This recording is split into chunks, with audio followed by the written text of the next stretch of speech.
안녕하세요. 바른한의학 은영준 한의학 박사입니다. 오늘 다룰 내용은 디스크 협착증 환자분 중에서 추나 치료 또는 도수 치료를 받고 더 아파졌다고 하는 분들이 계셔서 이에 대한 이유에 대해서 설명드리려고 합니다. 저희 한의원에 오시는 환자분 중에 이런 치료를 받고 통증이 더 심해지거나 오히려 병이 더 심해지는 분들을 종종 보게 됩니다. 분명히 병원에서는 디스크나 협착증 치료를 위해 순화 치료 또는 도수 치료를 받으라고 했는데 환자분은 더 아파졌다 하니 참 의아한 일이죠. 하지만 모든 디스크 환자나 협착증 환자에게 도수 치료나 추나 치료를 받는 데는 문제가 참 많이 있습니다. 어떨 때 추나 치료 또는 도수 치료를 해야 하고 어떨 때는 하지 말아야 할까요? 우선 추나 치료가 뭐고 도수 치료가 뭘까요? 둘 다 손으로 하는 치료임에는 공통점이 많은데요. 우선 추나 치료란 한의사가 직접 행하는 치료이고 도수 치료는 의사의 지도하에 도수 치료를 가진 전문 치료사가 행하는 치료입니다. 추나 치료는 현재 건강보험의 혜택을 받고 있고요. 도수 치료는 실비보험의 혜택을 많이 받는 것으로 알고 있습니다. 둘 다 시술자의 손이나 몸으로 환자의 체형을 교정하거나 근육을 강화하거나 이완시킨다는 것은 목적으로는 똑같은 방향을 갖고 있습니다. 그런데 떤 사람들은 추나치료나 도수치료를 받고 좋아졌는데 어떤 분들은 더 아파지거나 병이 더 심각해지는 경우가 있습니다. 보통 병이 심한 환자분들이 그런 경우가 많고요. 디스크가 파열됐거나 섬유륜이 파열됐거나 협착증이 심한 분들이 시술 후에 더 아파지는 경우가 더 흔합니다. 그리고 시술자가 숙련도가 좋은 분들은 그런 실수가 적은데 숙련도가 낮은 경우에는 적절한 강도나 적절한 기법을 쓰지 못해서 오히려 더 아파지는 경우도 많습니다.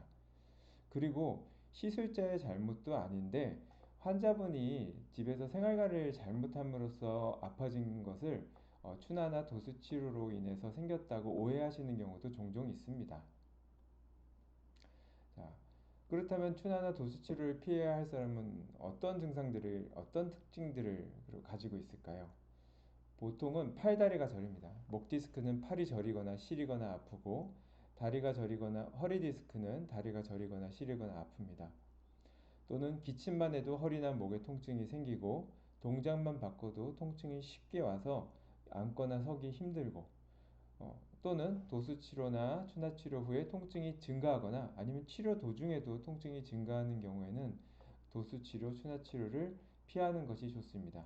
또는 시술자 또는 의료인에게 상담을 통해서 더 지속할지 여부를 판단받는 게 중요하고요. 쉽게 얘기하면 치료를 받거나 받고 나서 통증이 심해지거나 아니면 일상생활에도 아주 강한 통증이 오거나 또는 팔이나 다리에 저림이나 통증이 있을 때는 추나치료나 도수치료를 받는 것을 심각하게 재고해 봐야 합니다. 그렇다면 왜 그런 경우에 하면 안 될까요? 디스크나 협착증은 우리 몸을 지켜주는 척추라는 구조물의 병이 생긴 것입니다. 병의 이름은 한두 가지로 간단하지만 병의 정도는 초기부터 말기까지 다양하고 병의 생긴 위치 또한 차이가 있기 때문입니다. 병이 가볍고 증상이 가벼운 경우에는 적극적인 추나치료 또는 도수치료를 받아도 되지만 병이 심한 경우에는 그런 치료들로 인해 병이 더 깊어질 수도 있고 염증이 더 심해질 수도 있고 오히려 자연 회복을 방해할 수도 있습니다. 즉, 터진 김밥을 자꾸 주무르면 터진 구멍이 더 벌어지는 것과 같죠. 뒤로 튀어나온 디스크 환자가 몸을 자꾸 숙이면 뒤로 더욱 많이 튀어나온 것과 같습니다. 특히 파열된 디스크의 경우에 음, 그 부러진 뼈의 상태처럼 불안정하기 때문에 자칫 뼈를 교정하거나 허리에 강한 힘을 주는 교정을 할 경우에는 병이 더 악화되고 염증이 더 심해질 수 있기 때문입니다. 그럼 도수치료나 치료를 받지 말아야 되나요? 그렇진 않습니다. 어떤 치료, 그리고 언제부터 받는 게 좋을까요? 우선 급성기 극심한 통증들이 사라졌을 때, 앞서 말씀드렸듯이 팔다리 저림, 팔저림이나 다리 저림 통증 등이 사라졌을 때, 그리고 추나나 도수 치료를 한두 번 시험 삼아 받을 때 통증이 증가하지 않았을 때는 받으셔도 됩니다. 자, 그럼 추나나 도수 치료를 받고 나서 아니면 또는 받을 때 통증이 심한 분들은 어떤 치료를 대신 받아야 될까요? 첫 번째는 안정과 휴식입니다. 이게 가장 중요합니다. 추나 치료나 도수 치료를 받을 수 없는 상태에서는 몸이 굉장히 불안정하고 염증도 심하고 손상도 큰 상태이기 때문에 안정과 휴식을 통해서 잘 아물 수 있도록 자연 회복이 잘 될 수 있도록 안정을 취해줘야 됩니다.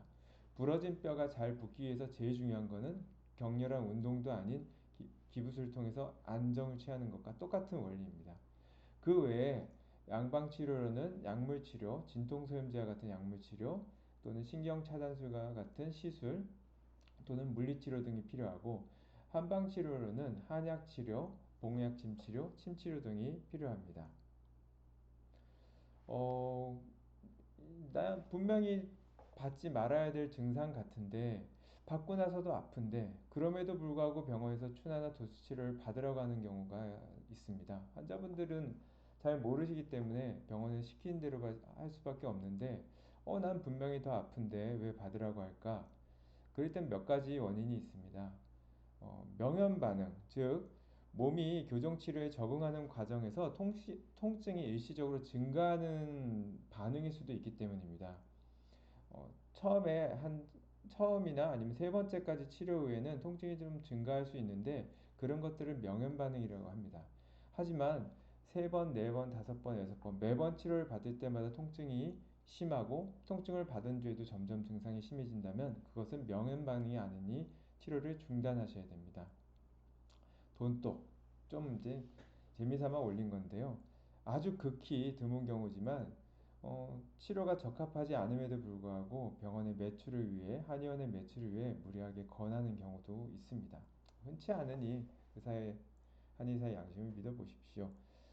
그리고 경험 부족 이게 참 문제죠. 본인이 잘못하고 있는 건지도 모른 채 하고 있는 경우들도 의외로 많습니다. 시술자, 의사, 한의사 등의 경험과 지식이 부족해서 이게 분명히 교과서적으로는 치료를 하라 그랬는데 나는 문제가 없어 라고 생각하는 분들도 있습니다.